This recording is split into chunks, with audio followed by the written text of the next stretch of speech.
these infrastructures, these services at downtown Oulu for real people, I mean regular citizens to use. So then of course we collect with various means, or have been collecting with various means, different types of both qualitative and quantitative data. For example, every time you click a service on a UB hotspot, that click gets logged in our database. And this way we get a really high quality data on human city interaction in this particular infrastructure service space. With high quality I mean that these interactions are provided by people who hopefully don't regard themselves as test users in academic study. And because most of the studies published in this space, if you look at the flagship outlets, they are typically fairly small scale, short term, and here we are looking at something a little bit different, especially in terms of the integration of this exercise with the urban space. Of course, when you do this, you get lots of confounding variables. So certainly the very well constrained lab studies have their role, because you don't have those confounding variables that you have, for example, in a city center, lots of noise in your data as well. So, okay, so one infrastructure that we have been working on for over 10 years is this municipal Wi-Fi network. So this network started from my big project back in 2003-2006, where we needed proper wireless internet access downtown Oulu. So we just started deploying Wi-Fi access points around the city, and just to keep a long story short, today we have this fairly large-scale municipal Wi-Fi network provided by a consortium of municipalities, other public organizations, ISPs, almost 1,500 access points around the city, that all provide open, no authentication, no user accounts, no registration, and free, no payment wireless internet access to anyone. And the problem here, so this network has become too popular for its own good, and especially very recently. So of course the network, like all networks, they have a fixed or finite capacity, and so does this network. So actually the main internet gateway that we have now in the network is only 300 megs up and down. And now recently the number of concurrent users in this network has increased to over 9,000. So in the busy hours we have over 9,000 devices sharing that 300 megs. Okay, so if you divide 300 megs with 10,000, you get 30 kilobits per device. Or do you get 300 to 30? So it's not that much. And here this chart shows how the numbers. So this data is only about half of the network for technical and sort of political reasons. We only get usage data of over half of the network, but as this graph shows, it has kept increasing all the time. And if you look at the 6-year time span in the usage, so the number of devices per access point has increased 6-fold, and the amount of online time per access point has increased 3-fold in that time span. Of course, I would have lots of interesting data, for example, showing how Samsung and Apple devices have conquered Oulu. That used to be the heart of Nokia land, but I won't show that this time. Okay, a recent study that we published is a study of YouTube demand patterns, and we were exploring whether we could satisfy repeated requests by placing basic proxies or caches in different parts of the network, just to decrease the load on the main internet gateway. So just the backdrop here is just like, I think it was Oscar who reported that most of the mobile data these days is videos. It's really amazing what happens in the Oulu Wi-Fi network every Monday lunchtime, because every school has part of this network, both the low elementary, high elementary, high schools, they all have Oulu access points. And it's really amazing when we look at the traffic on Monday lunchtime. There's a huge peak of YouTube traffic when the kids get together, basically showing is, okay, look at the videos I found over the weekend. And then that video, a very popular video, spreads through the network like a wildfire. And of course we could satisfy some of that demand by local proxies. And then together with the local economics professor, we have been conducting an economics analysis of this kind of a municipal Wi-Fi network as a public good. And just to keep a long story short, so this chart here shows the amount of tax euros used by our city council per visit for various laser services. Laser service here is a service that the city in Finland is not required to provide by the current legislation. So the current legislation requires municipalities to provide over 500 different services. But for example, municipal Wi-Fi is not one of them, or neither is a municipal symphony orchestra or municipal theater is not even required by the law. So these are kind of sort of laser services sponsored by the city. So we see, if you look at up there, so for every ticket that is sold to Oulu Symphony Orchestra is sponsored by us taxpayers. I'm also a taxpayer in the city of Oulu. Is sponsored by 108 euros. So every ticket gets 108 euros of tax money on top of the actual ticket price. So this is a net support. And down there is PAN Oulu. In PAN Oulu, 2 hours of online time, so these numbers are from 2011. Numbers for 2012, 2013 are very, very similar. So 2 hours online time cost 9 euro cents. And now to make a very intentionally provocative comparison, so with one ticket, with the tax support for one ticket sold to the symphony orchestra, we can get 2,300 hours of online time in this municipal Wi-Fi network. So, and of course, I've been defending PAN Oulu in front of our city council a few times. It's a very brutal place to be. And we have had discussions, okay, why don't we take this money that city uses on PAN Oulu, it's between 170 and 200,000 euros a year. Why don't we take and get 2 or 3 additional nurses to the city hospital? What do you say? It's a political decision. But of course, with these numbers, I'm trying to show that this kind of ICT infrastructure, it has to scale up in a very cost-effective manner to justify its existence. Okay, then another type of network, we have this Bluetooth access points around the city. And now that we have these different types of wireless networks, so one interesting activity is urban sensing.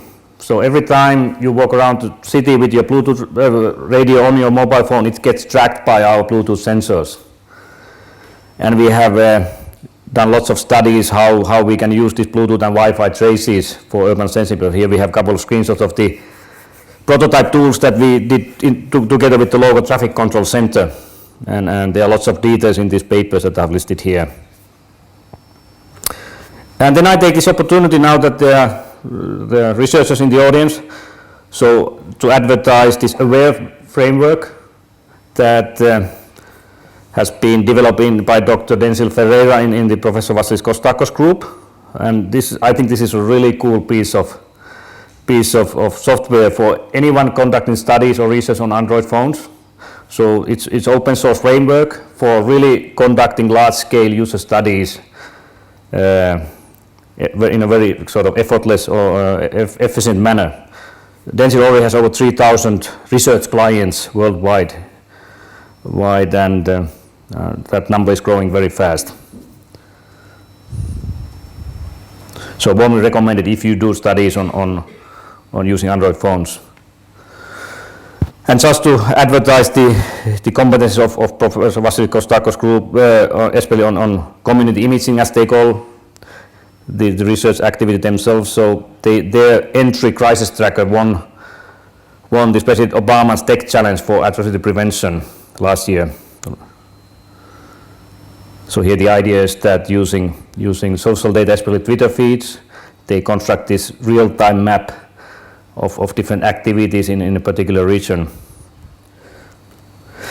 Okay, then a very visible and long-term activity that we have been doing is these different types of public displays, from these heavyweight UBI hotspots, as we call those displays around the city, to lightweight hotspots mainly used on campus, and even programmable street lights, different type of service interfaces. So one part of our research has been conducted by the Department of Architecture, and they had this long-term project called Adaptive Urban Lighting. And here's their latest installation last year, where basically people using a particular UBI hotspot near the market area, you could create your own lighting scheme that would be then rendered or played back on a nearby large-scale snow installation.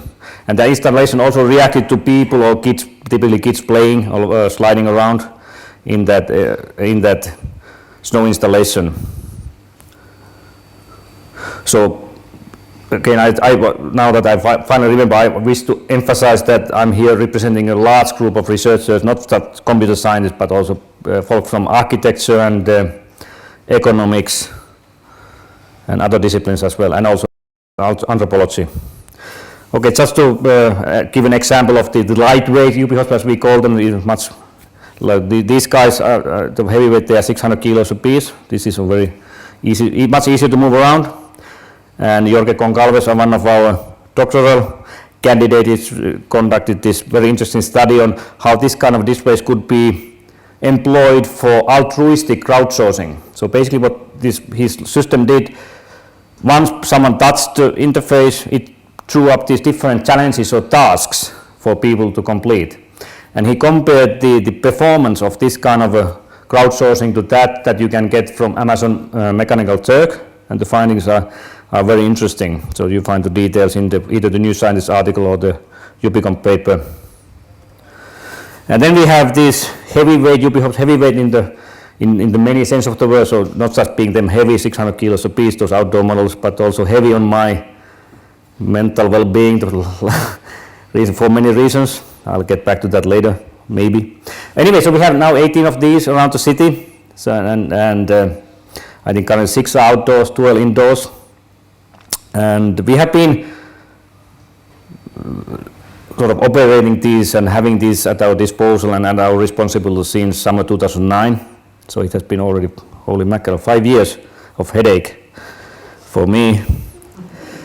The reason being that if this technology would work like it's supposed to work, it would have been a walk in the park. But unfortunately, they are computers that break down far too often to my liking. But anyway, so we have these 18 displays around the city, and we use them to provide different kind of services to people. And just to give an example, so here's a service developed by research team at University of Patras, Greece. So they won with their entry Hot City, they won the second Inter-UPI challenge, and now the service is still up and running in the hotspots. So here the idea is that Foursquare logins are mapped into heat maps of hot places in the city for people that if they are looking for a place to go, where to go. And the runner-up in that challenge was Martians from Outer Space. And here in this basic game, and here every the outdoor hotspots, and actually no, all hotspots serve as a turret or cannon with which you can shoot at incoming Martians to defend Oulu against their invasion. And it's a collaborative game, so if I play at a particular hotspot and you play at another, so you are in the same game basically. And this is now the most popular of the 30 or so services on the hotspots in terms of usage. Of course, when we actually did the field testing of this, several people, especially females, complained about having really sort of difficulties shooting in their own city, because when you shoot and depending on your power and angle, the shell lands somewhere and there's an explosion in the 3D model, and they felt very uncomfortable shooting around their own home city. Okay, here's a study that we did last fall called UBI Opticons. If you are familiar with the panopticon, initially introduced by the British architect or philosopher Jeremy Bentham, where you, from one particular vantage point, you are able to see everything, for example, in a prison. So this is sort of mimics that idea, but in a sort of a opposite way, more like Steve Mann's surveillance back in 2004, where instead of the community, like Martin showed that interesting picture of the CCTV control center in Rio de Janeiro, so the surveillance is the opposite way, so that individual citizens monitor the society. So what we did here, so we took the outdoor hotspots, and basically we took, so they all have at the upper edge they have 2 webcams, so we took the webcam feeds and integrate it into this matrix of video feeds. And then we just showed the matrix of the video feeds on the displays, and down here are then the video feeds of 2 roaming mobile cameras. You see here this kid is fooling around with that. And then we deployed, so the idea is that, for example, this in the upper left hand corner is the feed of that particular hotspot that you are at, the feed of that particular hotspot of its own feed. And then we deployed this at 2 different afternoons in September and November and see how people would react to this kind of a service. So the sort of underlying service was it comes from the research program at Queensland University of Technology, Professor Fortman and the Dr. Christine Schatzel. So they had this HCI After Dark research program where they explore how different infrastructures like this kind of displays could be deployed or employed to increase the sense of safety in urban space, so that by providing these real-time feeds with different locations, whether if people would feel that would increase the safety. And I'll just show a little piece of video now.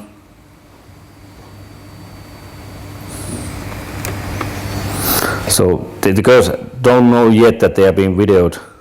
So they are just fooling around with them, making funny faces and see how it's this kind of a digital mirror type of playful interaction. So they're making these funny faces and see, then they sort of response back, and then they start running around to see whether it actually plays back at the other side. So this is double-sided display. Okay, now you've noticed. Hey, we are, and then but they didn't really care about us videoing. So this is a very typical interaction you see with public, kind of playful, fooling around type of.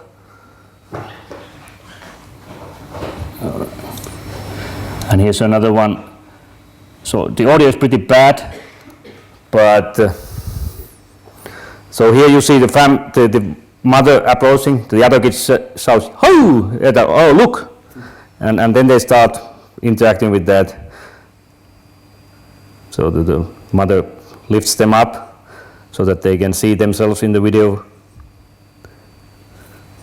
I'm actually sitting there. I had a GoPro camera in the front pocket of my jacket. It was +2 Celsius and raining, and I was freezing my ass off for 1 hour there. So there's about 1,000 people passing this particular location in hour on Friday afternoon or evening. So we got nice quantitative data as well. Actually, if you look down here, you see that in both trials, only 3% of people passing that particular passageway reacted to this UB Opticon installation. Okay, so far most of these UBIs have been they all have the same service, but then one of my master's thesis students did this really interesting UB library service that is tailored for this particular city library. The backdrop is that the lady in the picture, she's the boss of the city library.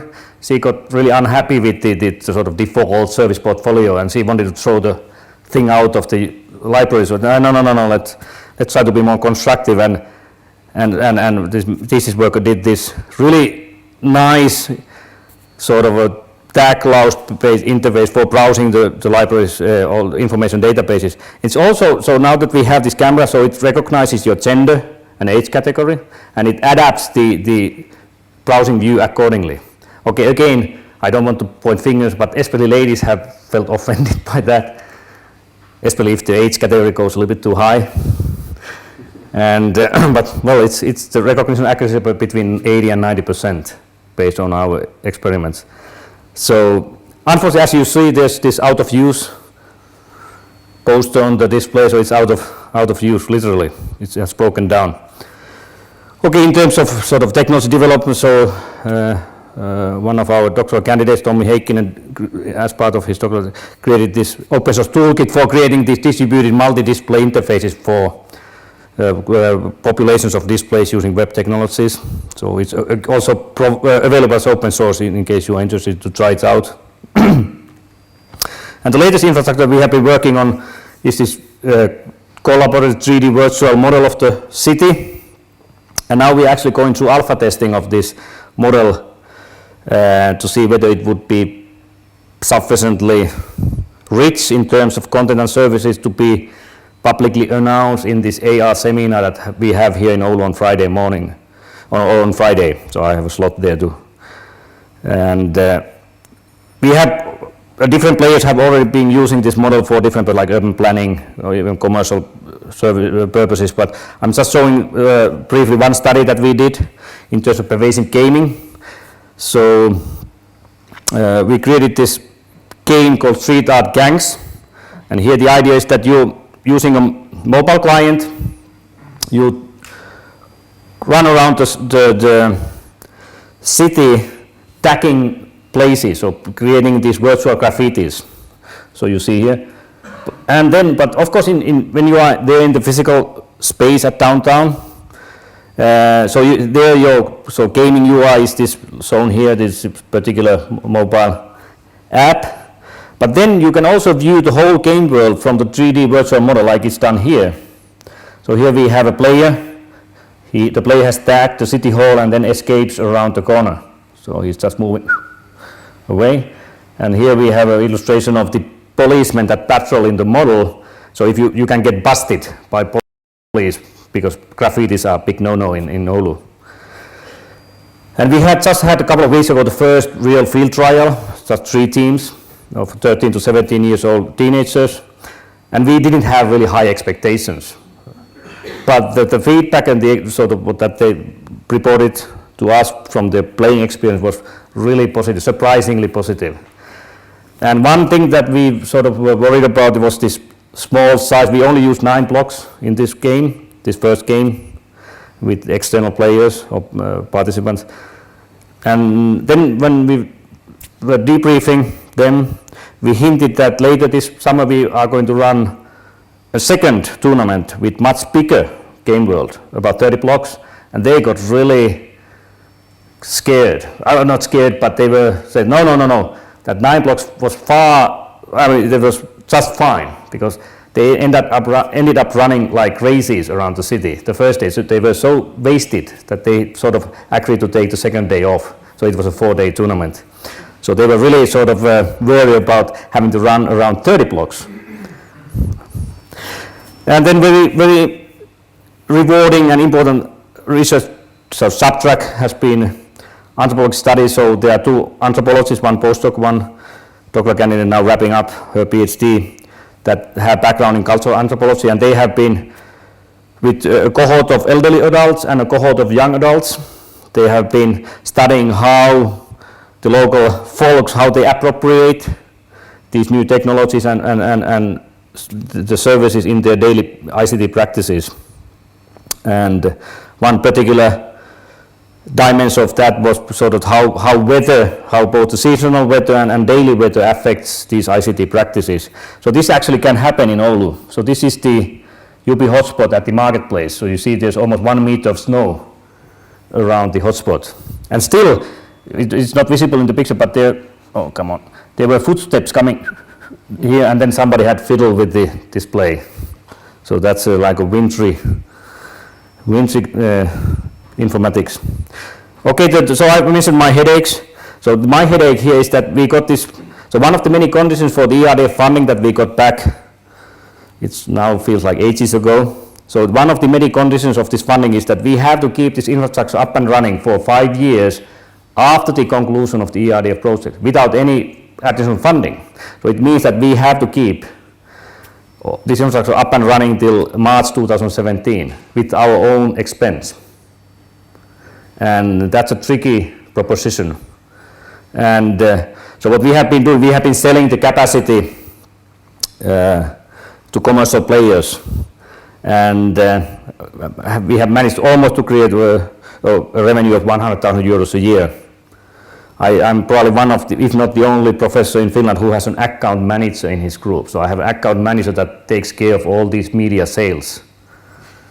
Unfortunately, I don't have a platoon of technicians looking after the infrastructure. So basically, doctoral students have been sweating their asses off trying to keep the infrastructure in shape.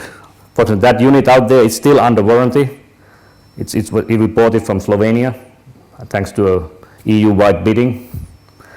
Okay, various outdoors activities. So we are having this 5th summer school that are the teachers of the first one. So just as a hint to the instructors this year that we had this tradition of the instructors going skinny dipping after school dinner.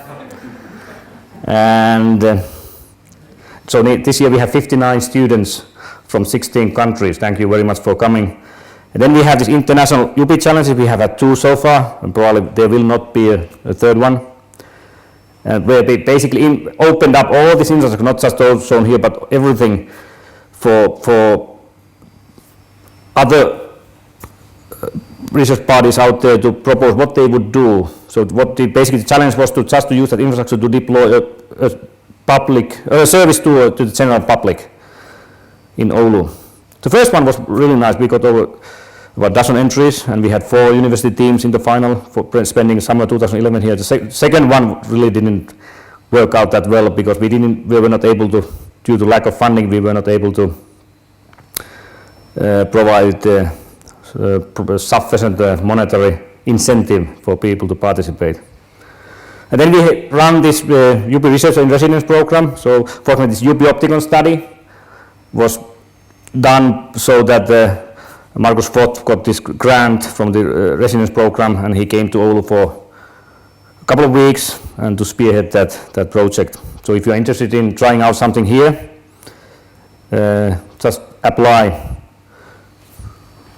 All right, this has been a really wild ride for 6 years now, and certainly the most valuable lesson I have learned myself is that, depending of course what you are studying, but the findings that you made in a really controlled settings in research labs don't necessarily translate that well to real world. That's the most valuable lesson I have gotten over the past 6 years. And of course, it's very challenging resource-wise. I think I'm now up to 11 failed research funding project applications in a row, so it looks rather gloomy for now. The next rejection is coming on Thursday from the Academy of Finland.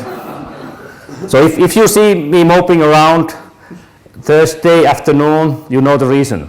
Because around Thursday noon we get the funding decision from the annual. There's once every year this big call by Academy of Finland, and I have applied for about €1 million with Markus Voth as one of the co-PIs. And the odds are 5% on average, so 1 out of 20 gets lucky. Okay, thanks to our sponsors. Thank you.